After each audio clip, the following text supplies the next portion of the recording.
Mesdames, Messieurs, amis internautes, bonjour. Il vient d'ajouter une nouvelle distinction à sa brillante carrière.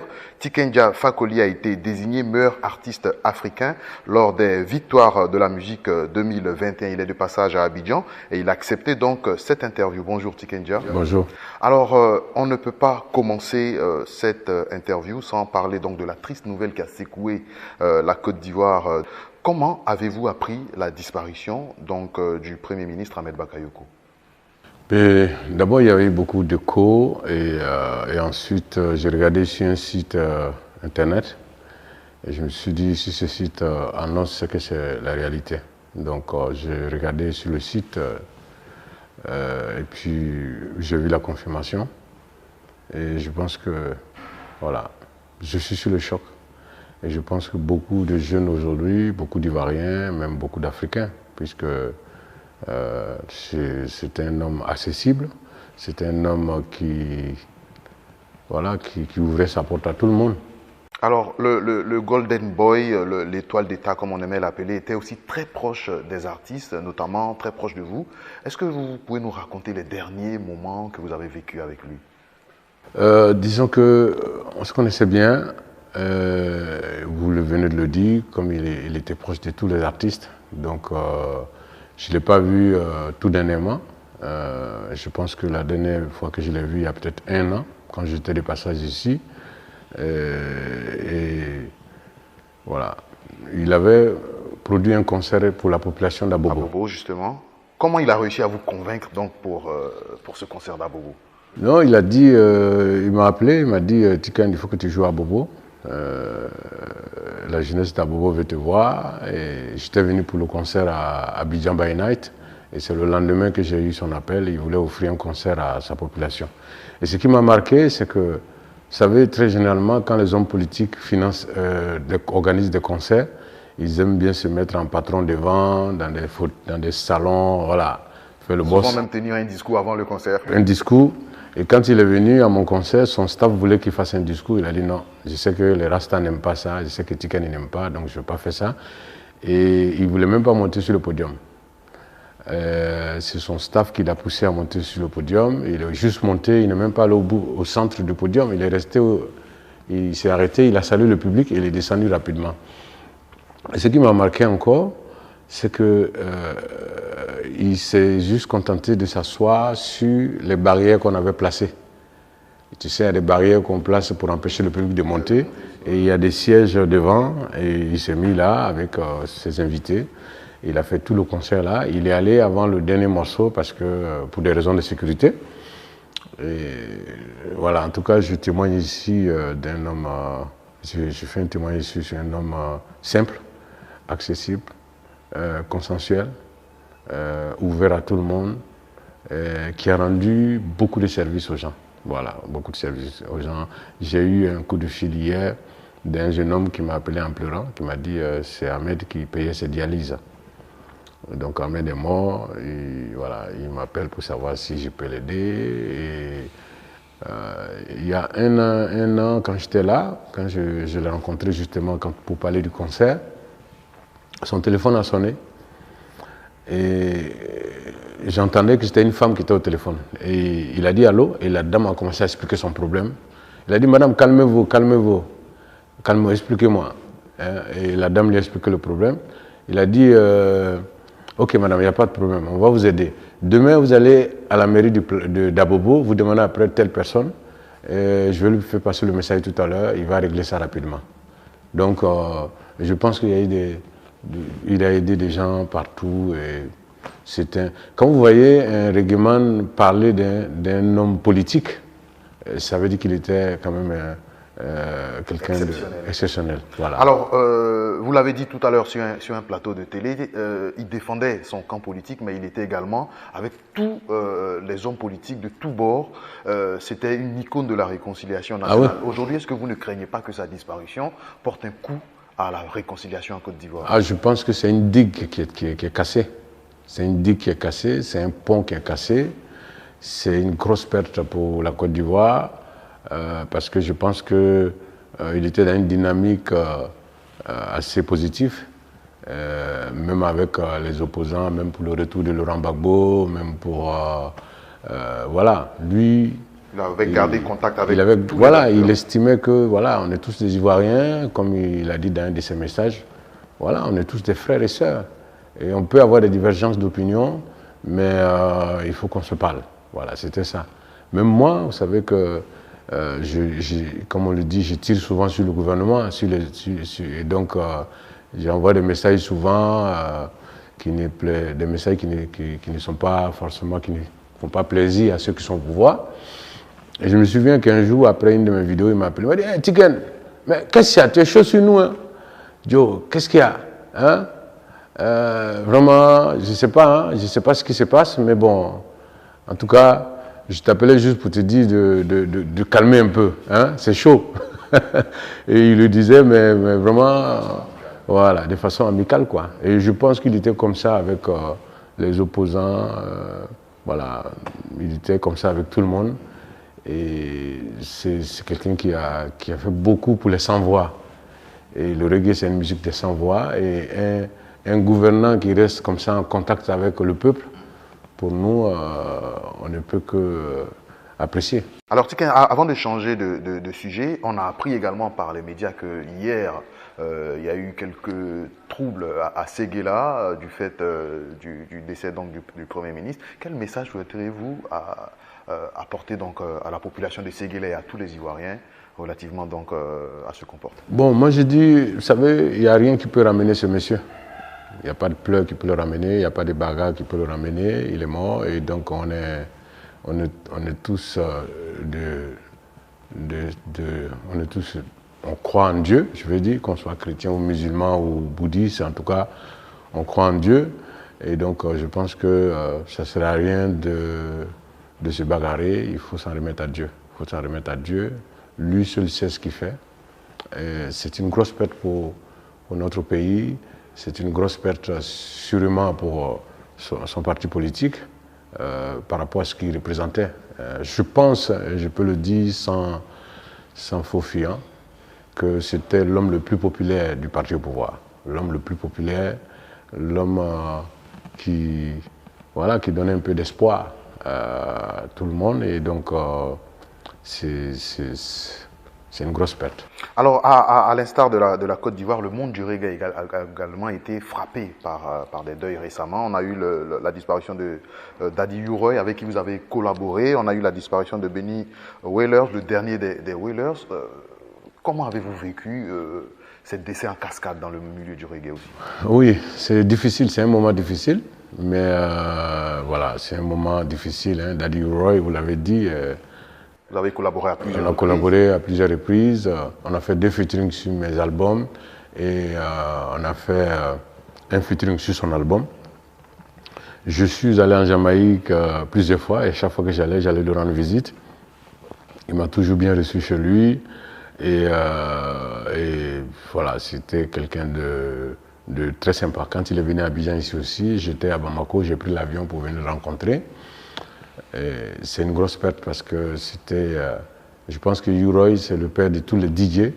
Voilà, quand je dis DJ, c'est pas forcément DJ coupé décalé, mais en tout cas les DJ dans les boîtes de nuit, les DJ à la Selecta. Et on peut même dire aussi que c'est l'ancêtre des rappeurs aussi. Et donc il était reconnu pour ça. Par contre, Benny Wailers, je ne l'ai jamais rencontré. La dernière fois que je l'ai vu, c'était en concert, c'était au Summer Jam. C'était il y a un gros festival, le plus gros festival d'Europe, c'est en Allemagne, ça s'appelle Summer Jam.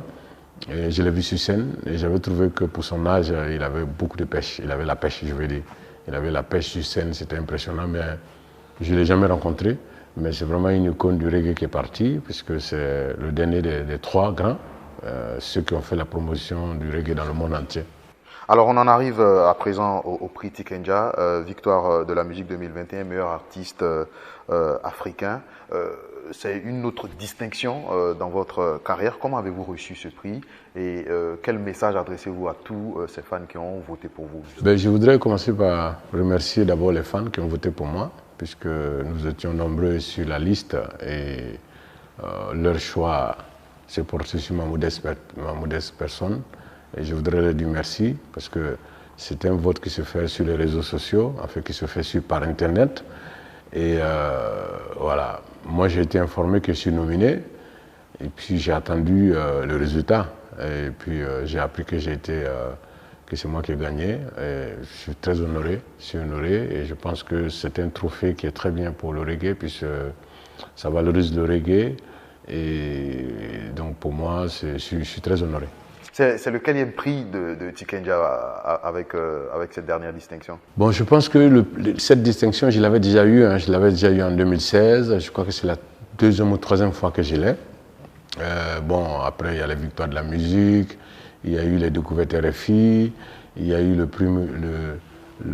Free Muse en Irlande, il y a évidemment 4 ou 5 disques d'or.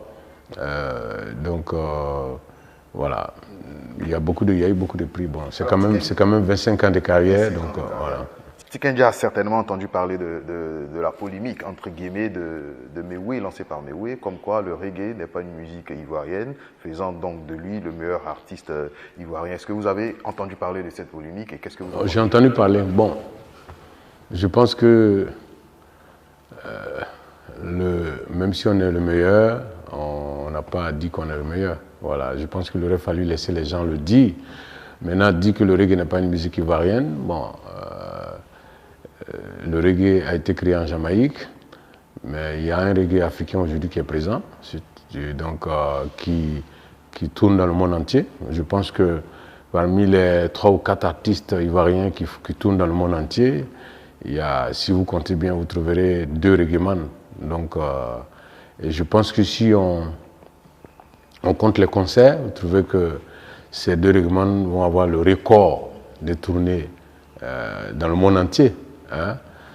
Et donc, Mewé, il dit ce qu'il veut, c'est un grand frère, j'ai beaucoup de respect pour lui, il a le droit de dire, donc, tu sais, quand on a sa bouche, on peut dire ce qu'on veut. Maintenant, je pense que c'est le public qui aurait pu dire ça. Mais bon, c'est un grand musicien, j'ai du respect pour lui. La dernière fois que j'ai partagé la même scène qu'avec lui, c'était en Suisse, lors d'un festival de musique africaine. Mais voilà. Je ne veux pas juger, mais j'aurais préféré qu'il y ait, que ce soit le résultat d'un sondage. Alors, le dernier album de Tikenja, Le Monde est chaud, comment se comporte l'album? Dernièrement, la Sodexo m'a annoncé qu'une vague de chaleur allait s'abattre sur la Côte d'Ivoire et sur plusieurs pays africains. Tikenja nous a prévenus aujourd'hui. Vous avez l'occasion de revenir encore une fois sur ce message. Oui, le réchauffement climatique est une réalité. Voilà, c'est une réalité.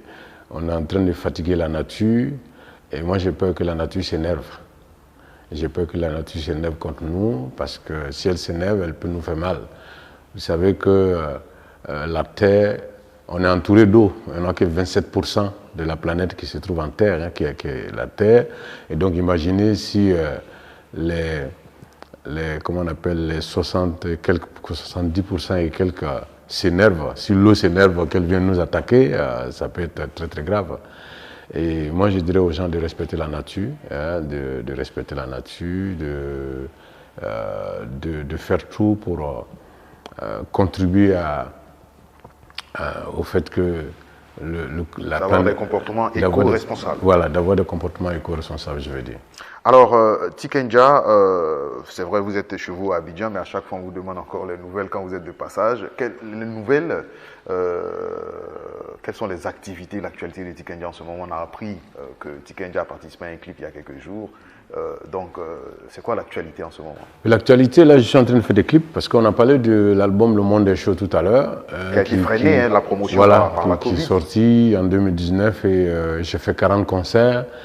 Et ça a été stoppé, on a stoppé après parce qu'on devait repartir en tournée pour 60 concerts après et qui ont été annulés. Un impact économique. Un impact, ouais. Donc pour le moment, on fait rien, vous savez. Nous, on chante l'Afrique, on parle de l'Afrique, mais l'Afrique ne nous nourrit pas. Les concerts, c'est à l'extérieur. Et donc, vous voyez un peu comment les choses se passent là-bas. Donc, il n'y a pas de concert. Donc, l'actualité, c'est que, bon, moi, je suis là. Je vis à Bamako, donc je suis à la maison. Je suis entre ma ferme et ma maison. Et là, j'ai décidé de faire quelques clips pour ne pas que l'album Le Monde est chaud passe inaperçu. Donc, j'ai déjà fait 2 clips à Bamako. J'ai fait Pour ceux qui connaissent les titres de l'album, j'ai fait le clip de Dieu nous attend et j'ai fait le clip de Libya. Et là, je viens de faire le clip de Kodjougou et de Ngomi. Donc il y a 4 clips que je viens de boucler. Et puis je prépare un album pour 2022. Très bien. Alors le clip sera disponible dans... je vais essayer de faire passer les 4 clips pendant au moins 6 mois. Très bien. Voilà, donc, voilà, je pense qu'à la fin de ce mois de mars déjà, on aura le premier clip. Et puis au fur et à mesure, on va passer les autres. Alors, on ne peut pas avoir Tikenja sans parler de politique. Tikenja, les élections législatives viennent de s'achever en Côte d'Ivoire. Le paysage politique est en train de se recomposer. Votre regard sur cette dernière élection législative? Je voudrais d'abord saluer le calme des populations. Le calme des populations qui ont compris que la classe politique actuelle ne mérite pas qu'on se tue pour elle. Ça, c'est ma vision. Et je pense que c'est ce que les gens ont compris. Comment vous voulez que je me tue à cause de Soro, Guillaume, ou bien que je me tue à cause d'Alassane Ouattara, ou bien que je me fasse tuer à cause de Gbagbo, ou bien que je me fasse tuer à cause de Blé Goudé, ou bien que je me fasse tuer à cause de Henri Konabédié. C'est cette classe politique il y a un règlement de compte entre eux. C'est-à-dire c'est les règlements de compte entre personnes qui ont des répercussions sur la paix et la stabilité. Et donc le fait que les populations ne sont pas bagarrées cette fois-ci, je pense que c'est à saluer. Chacun doit soutenir son candidat, chacun doit suivre son parti, mais nous sommes des frères. Il faut éviter de s'entretuer.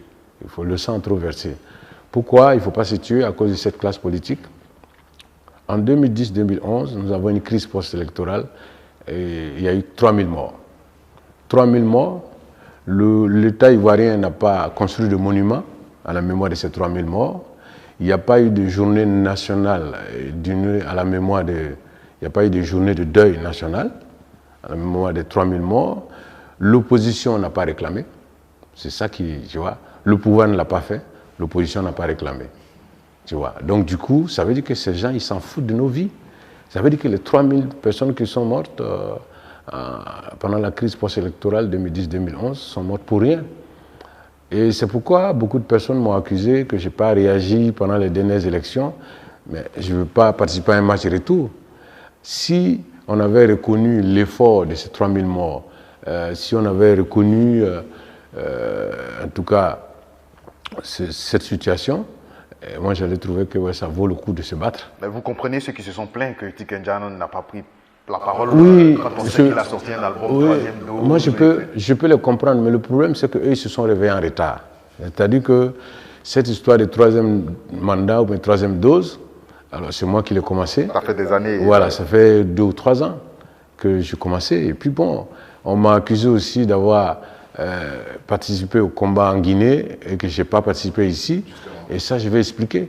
Le combat en Guinée, c'est la société civile qui a commencé, le FNDC. C'est la société civile guinéenne qui s'est levée il y a 2-3 ans pour commencer des manifestations pour dire non au troisième mandat. En Côte d'Ivoire, ce sont les hommes politiques qui ont commencé le combat. Et donc, moi, je ne peux pas suivre aujourd'hui un homme politique en Côte d'Ivoire. Pour moi, c'était impossible de m'associer à ça. Et donc, je me suis donné le droit d'observer. Et je suis un humain, je suis un artiste, je ne suis pas un opposant. Je suis un artiste, donc je peux me donner le droit d'observer. Et c'est ce que j'ai fait. Et d'ailleurs, j'ai fait passer des messages pour dire que je suis opposé au troisième mandat. Mais comme les gens voulaient me voir dans les manifestations, dans la marche, en train de crier, en train de faire des cris, ils n'ont pas vu ça, ils ont dit que je n'ai pas agi, mais j'ai agi. Le plus important pour moi, c'était de donner ma position, et je crois que j'ai donné ma position. Voilà. Parlant de messages, justement, on a fêté la Journée internationale de la femme. Vous avez adressé un message sur votre page Facebook à toutes les femmes africaines. En Côte d'Ivoire, une représentante de la société civile se trouve encore en prison. Un message à son endroit. Ben, la sœur Pulchérie Gbalé doit être libérée. Sa place n'est pas dans une prison. Elle a fait que revendiquer, elle a fait que montrer son mécontentement. Et donc, je pense que sa place n'est pas en prison. Je pense que tous ceux qui sont en prison et qui ont des rapports avec la dernière présidentielle doivent être libérés. Leur place est dehors, ce n'est pas dans la prison. Il faut absolument les libérer pour qu'on puisse avancer vers une réconciliation vraie. Et je crois que c'est important parce que voilà, on ne peut pas dire à des gens de se réconcilier alors qu'ils ont leurs parents qui sont en tôle.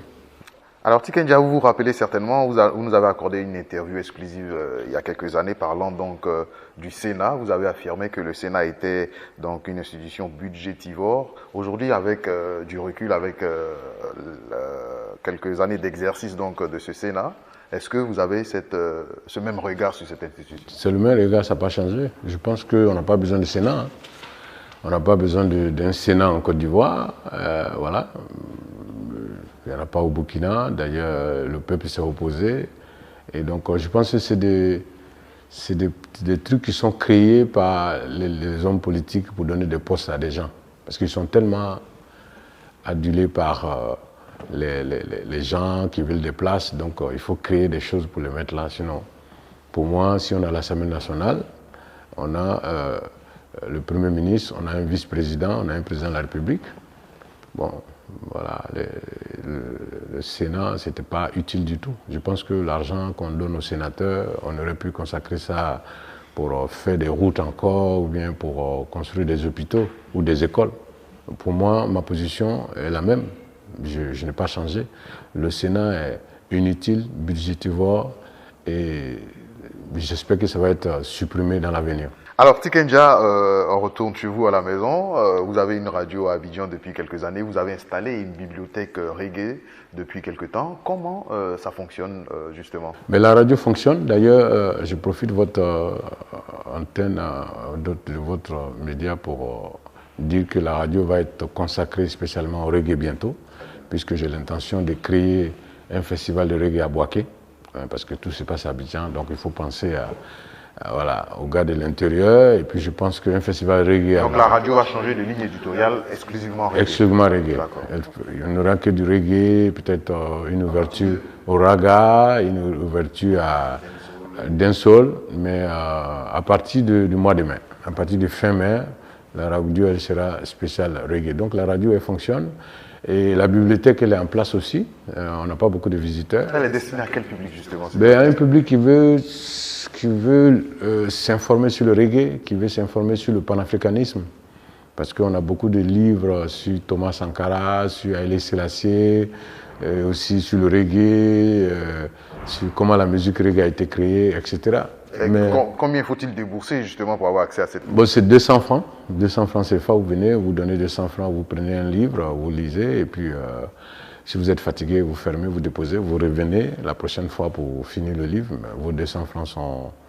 Voilà. Donc le but, c'est vraiment faire connaître la culture reggae. Voilà, en Afrique, le but, c'est la seule bibliothèque, la première et la seule bibliothèque reggae d'ailleurs. Je vous promets que je ferai un tour incessamment. Mais tu sais, il y a quelqu'un qui a dit que si... Il y a un adage qui dit que si tu veux cacher quelque chose aux Africains, il faut le mettre dans un livre.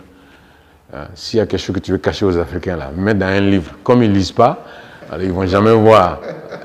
Donc, effectivement, depuis que la bibliothèque est là, c'est vrai qu'on n'a pas fait beaucoup de publicité. On n'a pas encore eu beaucoup de lecteurs et c'est dommage parce que c'est une grande bibliothèque et les gens pourront s'informer. On va y faire un tour certainement et inviter tous les Ivoiriens à nous emboîter le pas. Le véhicule de Tiken Jah a été incendié, le véhicule a pris feu tout seul. On a vu cette histoire sur les réseaux sociaux, des enquêtes sont en cours. Qu'est-ce qu'il en est véritablement? Qui a mis le feu au véhicule de Tiken Jah? Mais je ne sais pas qui a mis le feu. Je ne sais pas qui a mis le feu. Et puis comme on est en Afrique, tout est... La police a été saisie? La police a été saisie, mais les enquêtes n'aboutissent jamais en Afrique. Hein. Même un artiste un peu connu comme moi, ma voiture brûle complètement. Et voilà, moi, j'ai jamais eu de coup de fil de la police ou quoi que ce soit. Voilà, j'aurais pu mourir. Peut-être que la personne qui a mis le feu en voulait... Avec d'autres intentions? Avec d'autres intentions, on ne sait jamais. Et donc, il n'y a pas eu de suite. La police ne m'a jamais appelé. Voilà, j'ai envoyé des gens au commissariat pour Voilà, ils ont convoqué ceux qui étaient sur place pour les entendre, puisque moi, je n'étais pas là, moi, j'étais au Canada. Mais voilà, il n'y a pas... Moi, je sais que l'enquête ne va pas aboutir. Est-ce que Tiken Jah a eu peur et quelles sont les dispositions qui ont été prises pour éviter ce genre de... Bon, je pense qu'il faut simplement mettre des caméras, etc. Je n'avais pas de caméras. Ça vous a fait peur quand même? Ah oui, quand on vient brûler une voiture comme ça, un artiste, ça fait peur. Donc il faut juste prendre, j'ai pris les dispositions pour que le prochain qui va venir pour faire un dégât soit au moins vu par une caméra. C'est tout ce que je peux faire, ouais, puisqu'on on est dans des républiques bizarres, il n'y a pas d'enquête, tu vois. Parce qu'en France, on m'aurait dit aujourd'hui à peu près ce qui s'est passé. Ne serait-ce que me dire d'où est parti le feu. Parce que quand il y a un incendie comme ça, on peut voir l'origine du feu. On peut voir l'origine du feu. Et malheureusement, j'ai rien eu, j'ai pas eu d'infos, rien. Ma voiture est brûlée, c'est fini. Je m'appelle Tiken Jah Fakoly, c'est pas important. Voilà. Imagine, ça c'est moi. Et le gars de Broma-Côté ou d'Abobo, qui va voir sa maison brûlée, il n'y aura jamais d'enquête. Ça c'est moi, ça c'est Tiken Jah Fakoly qui est un peu connu. Et monsieur tout le monde, voilà, voilà, imagine, il n'aura jamais de réponse. Parce qu'ils auraient quand même pu se dire, c'est un artiste international et un artiste engagé, il peut avoir des ennemis, il peut avoir des amis, etc. Il a des amis, mais il a sûrement des ennemis. Mais bon, j'ai même pas eu un coup de fil d'une autorité ou quoi que ce soit. Est-ce qu'avec cette situation, et c'est la dernière question, Tiken Jah envisage un jour revenir s'installer dans son pays, la Côte d'Ivoire? Moi, ma réponse toujours, c'est que je suis un panafricaniste convaincu. Je suis un Africain d'origine ivoirienne. C'est-à-dire que mon retour pour m'installer en Côte d'Ivoire, ce n'est pas très important. Je suis au Mali, les Maliens me considèrent aussi comme Malien, tout le monde sait que je suis ivoirien. Donc il y en a qui disent que je suis guinéen, il y en a qui disent que je suis... Voilà, et donc moi ça me plaît qu'on dise que je suis de tel ou tel pays, parce que pour moi, l'avenir de l'Afrique se trouve dans l'Union. Tant qu'il n'y aura pas les États-Unis d'Afrique, ou bien l'Union africaine qu'on crée ensemble, non, on ne va jamais s'en sortir. Les Blancs, l'Occident, Babylone va toujours nous manipuler. Et nos hommes politiques vont toujours nous manipuler. Donc c'est le peuple qui doit œuvrer au rapprochement, finalement, puisque les politiques ne le feront pas, parce que ça ne les arrange pas. Par exemple, Alassane Ouattara, il ne va pas supporter qu'il ne soit considéré que le gouverneur de la Côte d'Ivoire, je ne pense pas que le président sénégalais va... alors que tout ça c'est possible, ils peuvent garder les mêmes postes, mais il y a un président des États-Unis d'Afrique qui défend nos intérêts. Aujourd'hui, la Russie, pourquoi elle est forte? Parce qu'elle est grande, parce qu'elle est puissante. La Chine, grande et puissante. Les États-Unis, c'est la même chose. Et l'Afrique, qu'est-ce que vous voulez qu'un pays comme la Côte d'Ivoire dise au président américain? Il ne peut pas. On est un tout petit pays, etc. Le jour que les 54 pays seront ensemble, on va nous écouter, puisque nous avons la majorité des matières premières dont ces pays-là ont besoin pour continuer leur développement. Amis internautes, mesdames, messieurs, nous avons eu beaucoup de plaisir à recevoir pour vous Tiken Jah. Nous avons bien entendu parler de son dernier prix, de l'actualité politique, de son actualité également. Tiken Jah est un messager et cette fois, nous allons laisser le soin de terminer cette interview avec un message qu'il souhaiterait adresser à tous les internautes qui nous suivent. Aujourd'hui, c'est un jour triste et je pense que mon dernier message, ça va être un hommage au Premier ministre Ahmed Bakayoko, qui, pour moi, était un politicien d'exception. Pour moi, c'était un homme de consensus. Pour moi, c'était un homme qui aimait son pays et qui aimait son prochain et qui ne faisait pas de différence. Il avait ses convictions, il avait son parti politique, mais qui était ouvert à tout le monde. Et je pense que les opposants ivoiriens pourront le témoigner. Je pense que les artistes pourront le témoigner. Je pense qu'aujourd'hui, il y a sûrement une vendeuse ou des vendeuses au marché d'Abobo qui doivent être sous le choc. Ou bien, voilà. Donc, Mon dernier mot, ça va être vraiment merci, monsieur le PM, d'avoir été comme ça. Voilà. C'était quelqu'un d'extraordinaire.